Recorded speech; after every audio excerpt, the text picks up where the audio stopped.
We need to have the right mindset and we need to address it quickly before it goes out of control. People just want to be seen, heard, and understood. The client, when they're unhappy, they just want you to see that they're unhappy, understand why they're unhappy, and then figure out, what you might do to rectify the situation. An unhappy client made happy ends up becoming one of your most loyal clients. And they refer because you solved a problem that they had. And then they love you even more. So it turns them into a raving fan, I have always found. Hey, and welcome back to the Difference Maker Revolution. And we have Jeanine all the way from Tampa, Florida. We've Steve down in Australia. He's getting his Australian accent really back in thick now, so you may not understand him. And then we've Ronan here in Dublin, Ireland, where all the little folk hang out. So we're going to talk about that fatal call from an unhappy client. We've all been there, right? In our careers. Yeah. Well, I don't think you've owned a business until you've had to you've had to face that fatal call from an unhappy client. Part of doing business, isn't it, really? And dealing with the public, really. You know that old saying that the client is always right. Are they? Well, the client thinks they're always right, and you've got to, I suppose, treat them as though, they're right. Sometimes we have to educate them about the way things are. It's not necessarily that they're wrong or we treat them, as though they're wrong. But I think, I don't know, I think I want to take a step back when you get that call and there is a client that's calling to complain. I think when I first started business many moons ago, my first instinct was to hide under the table and hope that it went away. And talk to every single one of my staff members and blame the client and go and talk to my parents and then find somebody else to talk to and complain. And yet there's a seething person believing that they're being ignored. And it's almost like we've thrown petrol on the whole situation, because what I'm really doing is delaying and procrastinating, not really getting the advice that I need. Because usually most people want to back you up and give you what you want to hear in a lot of cases and add fuel to your fire that you're trying to burn, rather than see it from, because I'm only going to give one skewed version of what really happened. So I think we need to start there, Ronan. I think we need to start with somebody does call. We need to have the right mindset and we need to address it quickly before it goes out of control. And I think I see a lot, like on the forums, people sharing and seeking advice. And meanwhile, clients are seething. They're waiting for a response. And sometimes there's dialogue for 2 or 3 days and this person still hasn't called the client back. And that does nothing but throw petrol on a situation that, had it been dealt with in a timely manner and with courtesy, with care, it prevents all that escalation, I think. So, Jeanine, what about you? Steve brought us back in time, probably 70 years ago. No, he's not quite that old. Brought us back in time to how we used to react in the early days. People were people back then, yes. We had to send a pigeon, Ronan.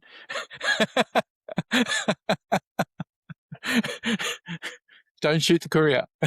Jeanine, what about you? Like in the early days, like of business, like what was your reaction when you knew a client was in? In the early days, everything seemed so much bigger, right? If one person had an issue, I felt like I could lose my whole business. And so I would panic a little bit. And I didn't understand in the beginning that, when you're dealing with people, a certain percentage of people are just going to always have a problem, no matter how amazing you are or how perfect your business is and everything like that. So I didn't realize that in the beginning. And I would obsess, I would panic, and I would naturally get defensive. Like I would try and defend us to the client as opposed to what we do now. But so yeah, in the beginning, it was so much bigger. Like and then you know how it is, and they say like you hear from the unhappy people more than you hear from the happy people, and you could hear from happy people all day long, but one unhappy person says something and it completely can ruin everything. And so it was so easy in the beginning to obsess over someone unhappy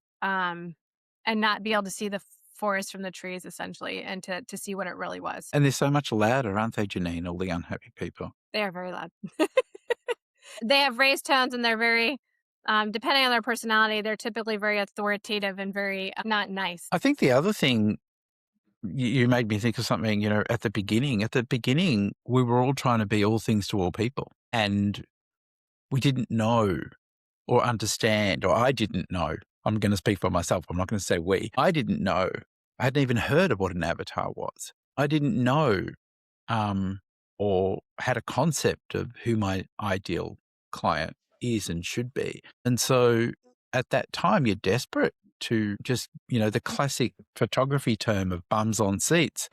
It was all about bums on seats, and it didn't matter who belonged to that seat.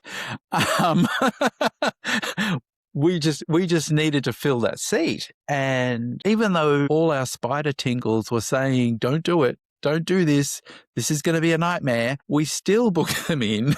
We still did our best to, encourage them to come in, and our spider tingles would go off even more, and we still didn't listen to them because we thought we needed to fill that seat, and we thought that we desperately needed that client, not knowing and not realizing that the amount of energy and thought that this person is now going to consume, not just me, but usually multiple people in my team, how much productive time it costs, how much distraction it is from everyone else who is amazing.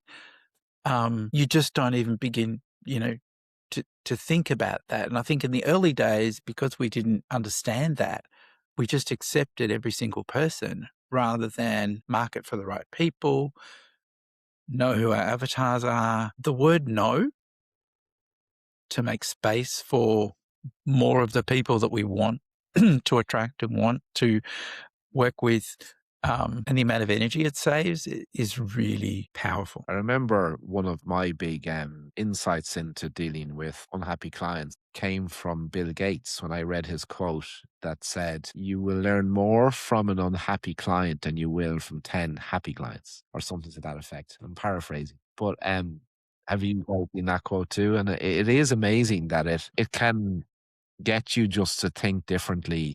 You talked about mindset, Steve, but it can get you to say, right, there's an opportunity to learn here, rather than my initial reaction when I started business too was exactly like Jeanine's and yours, Steve. It was either hide or go on the defensive.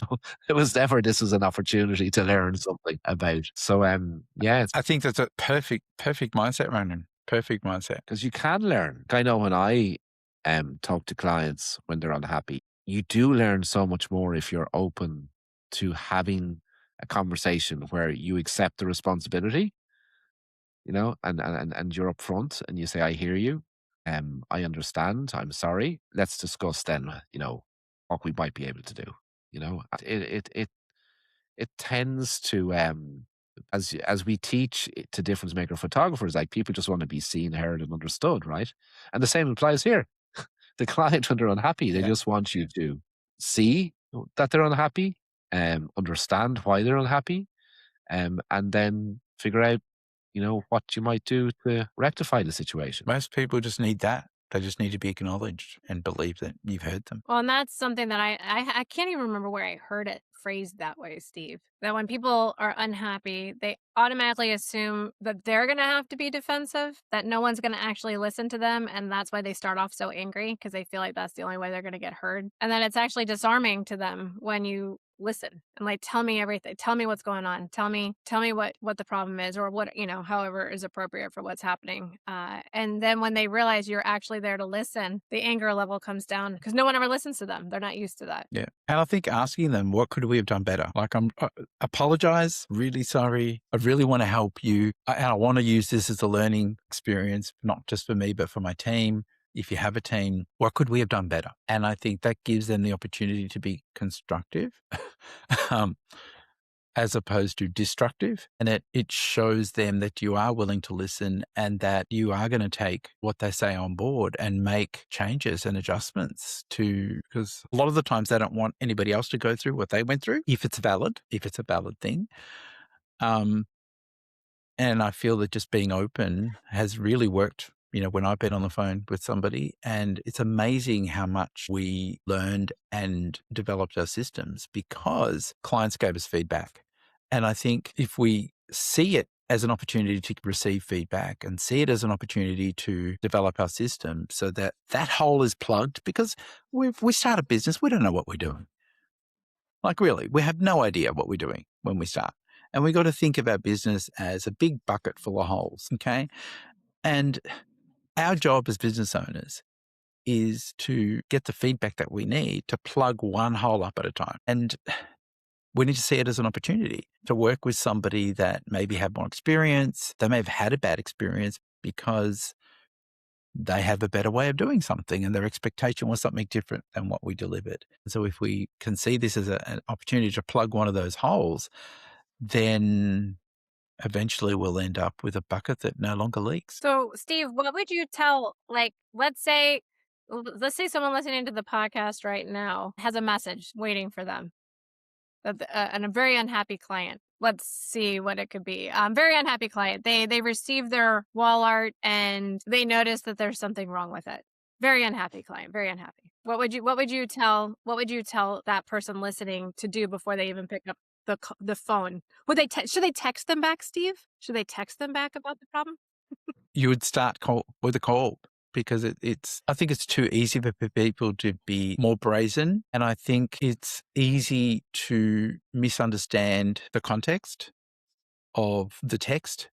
And because a lot of the times you're emotional when you're doing this. Sometimes when we text something, in our heads, it sounds a certain way, but the person that's receiving it, because they're in a different mindset, is interpreting it completely differently. And when you're on the phone, you've got the tonality, you can respond straight away to their reaction and clear up any miscommunication, because you've got them there live on the phone. You can, you've got more of your senses working towards communicating what you want. I think, somebody's received their photos. This is why I honestly believe that, when the photos are ready, you need to get excited for the client, you need to bring them in, and you need to celebrate this event that they're, receiving their photos, and go through each and every one of them with them to make sure everything's perfect before they leave. If they get home and they find something wrong, and sometimes, we had clients who have damaged their artwork in the car, and although they damaged it, it was our fault,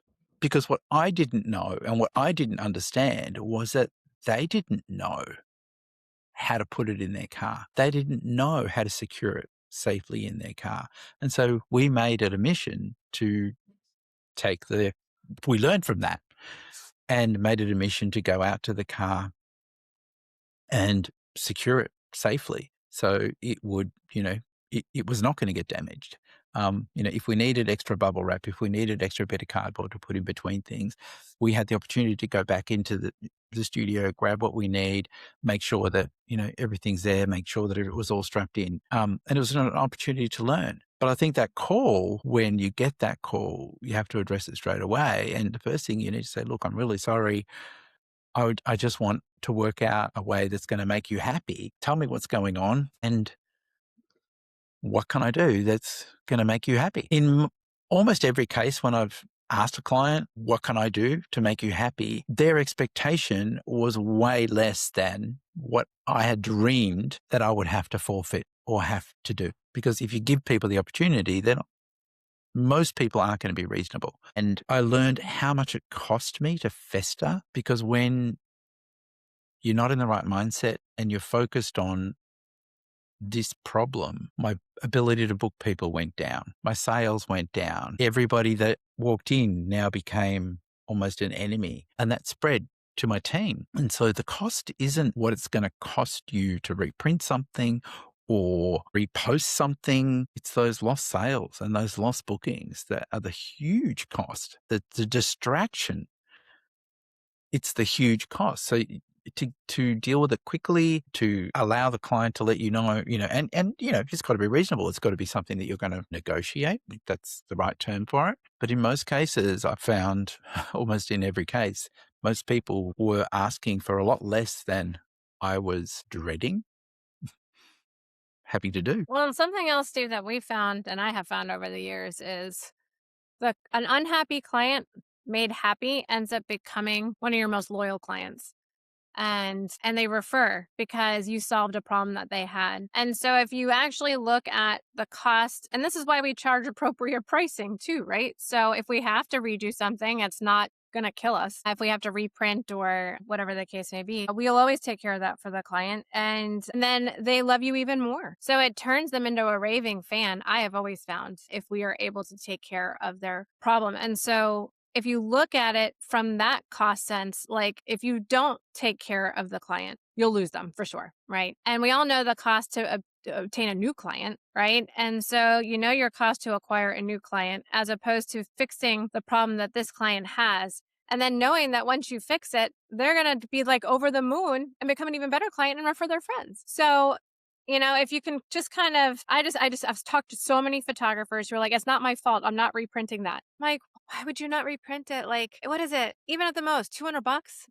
Like, what is the cost to get a new client? What is the cost to make this client happy? What is the cost to get this client back in again? Pay the freaking $200 and reprint something. You know what? You reminded me of a situation. I was on holidays, and so the studio ran while I was away. And then when I got back, I got a call from a client who referred me another client. And they said, look, we referred you this client, and we went and saw their photos, and they were terrible. Like, my friend loves them. She's over the moon, but that was nowhere near what we got. And it's nowhere near what I'm seeing in your window and on display. And so I said, okay, well, just tell me their name. And I had a look, and they were right. Like, I looked at the files and I'm thinking, what? And how did this go out? So I had to initiate that call. Like, they were over the moon. They loved what they got, but they just don't know what they don't know, right? And so I had to make the call and say, look, I'm really sorry. I've been away. I just got back and have been reviewing, because that person didn't want me to say that they told me. And I just said, look, I was reviewing, what went out while I was away. And I know that you love your photos, but I know we can do better. And I know that you didn't get the service, and I know that you didn't get the quality of what we normally stamp on. I'd love the opportunity for you to come back. And they're like, oh, but it's not, and we love them. What are you talking about? I said, I would love you to come back, because I really feel like if you were to come back, you would be much happier. In the end, they did. And they spent 3 times as much. Did I have to reprint? Yes. I did ask them if they would mind returning those, because I didn't feel that they were up to standard once they saw what we did, and whether we could do a swap. And I gave them a full credit for it, because once they knew what they didn't know, once they knew what the standard could be for what they could have, they then saw that what they had was not good enough. So I didn't want that on display in their home. I didn't want anybody else to know that what we had given them was bad. And so that was a situation where I had to initiate it with a client. And I know that got us another 3 referrals because of that one action that we did. Plus, they spent way more money, because now they actually had something to buy. So you can't think about, and this goes back to what you were saying, Jeanine, you can't just think about that initial cost of reprinting a print. What is the flow-on effect of that? And how much is it really costing you? Right? It cost me those extra sales that we didn't get, and would have cost me the referrals. And it's cost me the trust of that original person that referred that person in the first place. Like, we're trying to build a business where we have clients for life. What do we have to do to create long-term relationships with our clients? Because that's the most important asset that we have in our business. Well, and it's interesting, Steve, because you hear it, and I don't think people really hear it when they hear this, that everybody makes mistakes. It's how you handle the mistakes that matter, right? And I think that, when you look at when a client calls and they're unhappy, like Ronan said, chances are we did something wrong. And so it's okay to make mistakes. I mean, you're not going to be, and we've been in business for 20 years now. I mean, it's not going to be 20 years without a mistake. I'd love to say we don't make them, but I mean, I'd be lying. So you're going to make a mistake. How do you deal with it? And even if it isn't your mistake, like there was you know me, I always look at Disney, and so they had a story about a boy who had wanted, I can't remember specifically what ride it was. Let's just say it was Space Mountain. he wanted to ride Space Mountain. It was the whole reason his family took him on this specific trip. He wanted to ride Space Mountain. They waited in line, hour and a half. They didn't, and it was the parents' fault. They didn't check at the beginning of the park if the kid was tall enough to ride the ride. They didn't measure him at the beginning of the ride to see before waiting in line for an hour and a half. They have that right there, right? Measure, make sure your kid is tall enough for the ride. They get to the front of the ride and the kid's not tall enough. And the kid melted down, as any kid would, right? Like, this was his whole dream, was to ride this ride. And it wasn't Disney's fault. No, Disney did everything, right? They have the thing at the beginning, they have the thing there. Like, their safety is number one for them, but then the client experience, right? So they have all these ways for you to measure your kid. But the ride, the person at the ride, when she saw the kid so upset, she's like, I'm going to make this right? And because that's their other key, is how do you make it right? And so they took the kid aside. They gave him a little certificate and said that when he is tall enough to ride the ride, he can come back and he'll be at the front of the line. It was like his get to the front of the line pass. And she assured him it wasn't going to be much longer. She could tell he was almost tall enough. And then she took that to guest services and they gave them a free pass to come back when he was tall enough. And so they didn't have to do that, right? It wasn't Disney's fault that this kid wasn't tall enough to ride the ride. But this kid's perception of Disney was definitely affected that day because he didn't get to ride the ride he wanted to ride. And just imagine for a kid what that could do to their persona. I'm not tall enough. Why am I not tall enough? What's wrong with me? There's other things that could go wrong in a kid's mind. And that one ride operator, that cast member, had the power, because it had been given to her by Disney, to make it right for that guest. And so she gave him a little certificate, and then they got him to City Hall and they were able to give him a pass to come back. And so that, to me, I think that's remarkable that they would do that. And I think we need to think about that in our business too. It's not, even if it is like you said, the client's fault, is it really the client's fault? And even if it is, if it's ours, we need to, that system obviously got put in place somehow because they probably learned that it's going to happen. Like, a parent's not going to pay attention. They're going to get through the line. So you need to have a system in place that rectifies it for that child. So I don't know. I heard that one, and that was one of those moments for me too. I'm like, wow. Like you said, Ron, you learn so much when something goes wrong, and it's our chance to figure out how to go above and beyond. Now, you don't think that family's a raving Disney fan? I mean, for Disney, honestly, what did it cost? A pass to come back a future day? Come on, the amount of money someone will spend at Disney in that day? It cost them nothing. Yeah. And all the referrals, and a lifelong Disney fan.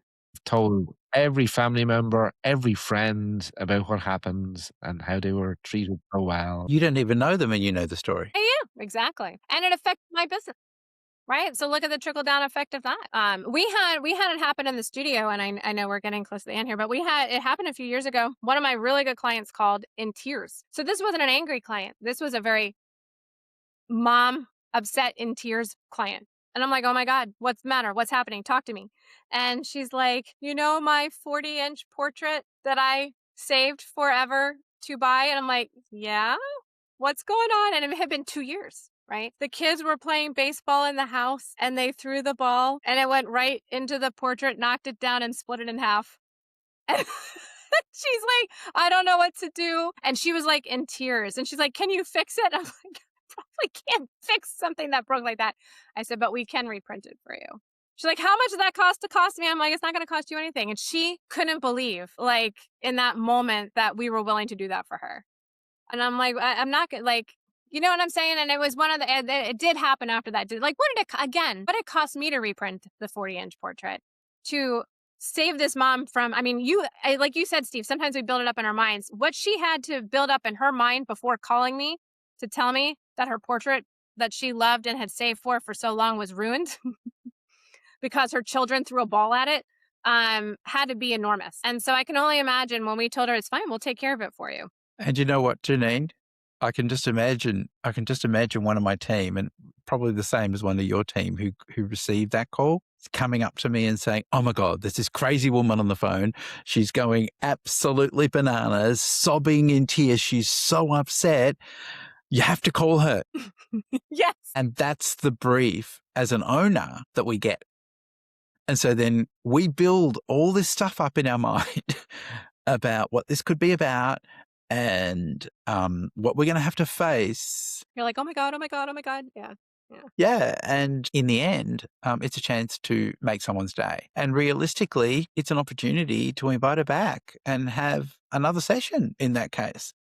and all the referrals you're going to get because they're going to talk about you. And it's about creating an amazing client journey. So guys, listening to this, if you haven't yet joined the Inner Circle, all you have to do is click the link below, come in, join an amazing community of difference maker photographers, along with this amazing coaching and mentoring team that I'm surrounded by every single day. And you can too create a client experience that excites and delights every single time. See you on the inside. Bye for now. Bye, everyone. Bye, everyone.